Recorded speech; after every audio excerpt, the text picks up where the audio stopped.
Hi, it's John Whitehead, and welcome to my weekly video blog post. Thank you for joining me.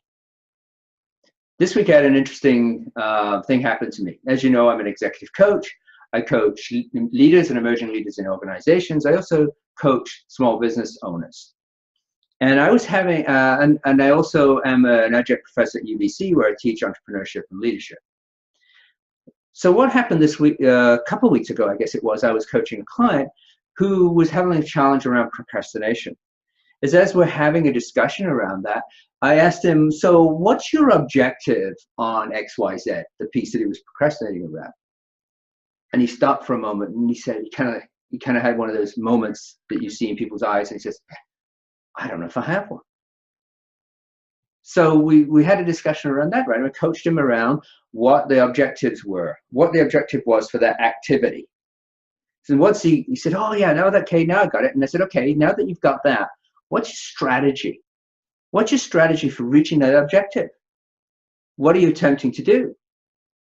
And he says, well, I guess I'm trying to do X, Y, Z. And I said, okay, what else? And he came up with four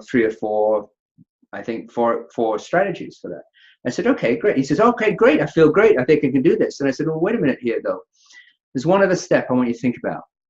You've come up with what your objective is. You've come up with what your strategies are. What is your action plan?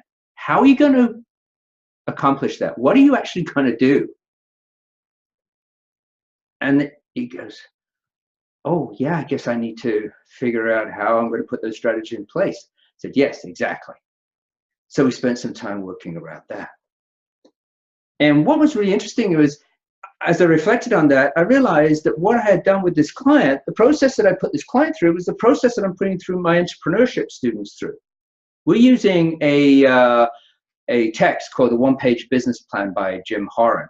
And in that is a step-by-step process that takes a person, and I'm using the one for creative entrepreneurs for the students. So they were asked to go through different processes and different steps. So at the end of the whole exercise, they have a one-page business plan, which has their vision statement, which has their mission statement.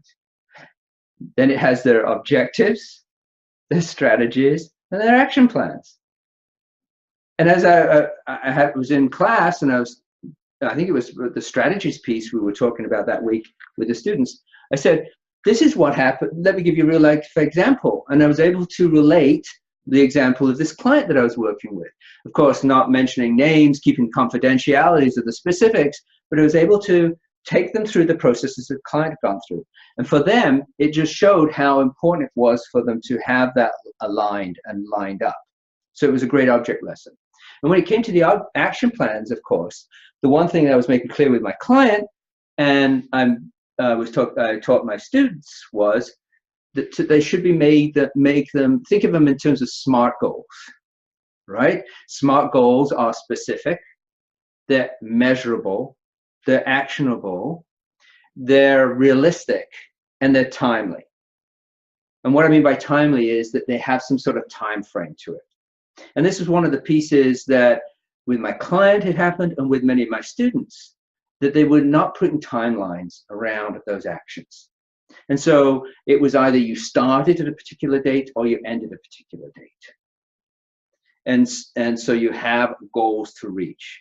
And so at the end, when I'm working with my client, he ended up with an action plan, a process that he could follow, almost like project management, that he was able to follow to make sure that, oh yes, he knew he had to do this, X, Y, Z.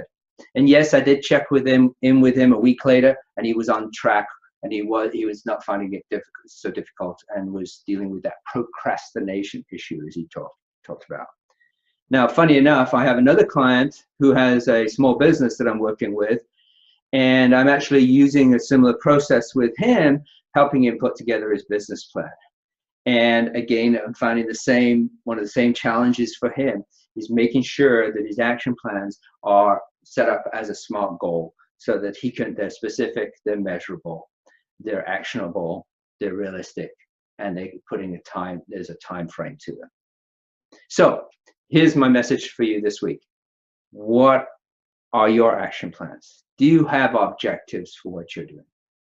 Do you have strategies for how you're going to reach those objectives?